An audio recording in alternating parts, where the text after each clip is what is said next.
Hello বন্ধুরা, কেমন আছো তোমরা?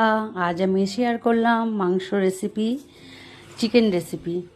প্রথমে লাল লাল করে আলুগুলোকে ভেজে তুলে নিলাম ছাকা তেলে।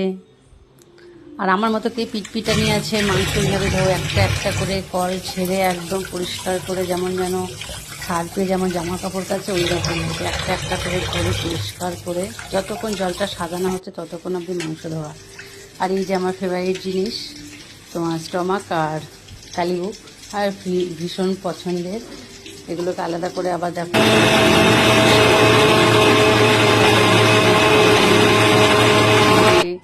আদা, পেঁয়াজ, রসুন, টমেটো, সমস্ত কাজু বাদাম, তারপরে ওই মোটামুটি মনে নেই এখন, সব কিছু দিয়ে একটা পেস্ট বানিয়ে নিয়েছি। এটা আজকে আলাদা আলাদা করে কিছু করিনি, সব একবারে বেটে নিয়েছি। পেঁয়াজটাকে ভালো করে ব্রাউন কালার করে ভেজে দিলাম, নিয়ে মশলাটাকে তেলে দিলাম। তার আগে একটু ফোড়ন দিয়েছিলাম, গরম মশলা দিয়ে শুকনো লঙ্কা তেজপাতা। তারপর মশলাটাকে দিয়ে ভালো করে কষাবো, কষাটা তেল ছেড়ে দেবে, কষাটা তেল ছেড়ে আসবে, তারপরে চিকেনটাকে দেবো। আর চিকেনটাকে আমি এর আগে ম্যারিনেট করে রেখেছিলাম, নুন, হলুদ, সরষের তেল, কুচনো পেঁয়াজ, লঙ্কা গুঁড়ো দিয়ে ম্যারিনেট করে রেখেছিলাম। নিয়ে চিকেনটা দিয়ে দিলাম, দিয়ে এবার কষাবো ভালো করে। চিকেনটা ম্যারিনেটের সময় একটু লেবুর রস দিয়েছিলাম, আমার খুব ভালো লাগে। লেবুর রসটা দিলে চিকেনের গন্ধটা থাকে না।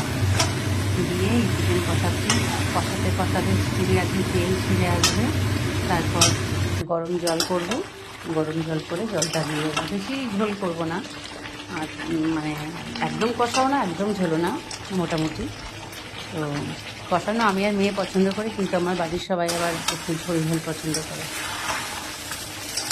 তো কষাচ্ছি, এখনও তেল ছাড়েনি সেরকম। কষাটার সাথে তেল ছাড়বে, তারপরে জলটা দেবো। এই কষানো এক পিস তুলে নেবো, পিস তুলে নিয়ে আমি এটা তখন ভাতের সঙ্গে মেখে একটু খাবো। সকালে টিফিন করিনি, সেইভাবে চা খেয়েছি, বিস্কিট খেয়েছি, একটু খিদে পাচ্ছে। এই গরম জলটা দিয়ে দিলাম। গরম জলটা দিলে কী বলো তো, ঝোলে না মশলাগুলো কেমন ছাড়া ছাড়া হয় না, বেশ দিয়েই চকবক করে ফোটে ওঠে। তো বাস রান্নাটা যেন একদম রানিংয়ে থাকে। তো ঠান্ডা জল দিলে কী বলো তো, সেই ঝোলটা যেন আবার ছিপে যায়, আবার নতুন করে ফোটে, সেই টেস্টটা থাকে না। টাটা বন্ধুরা, কেমন হয়েছে বলবে।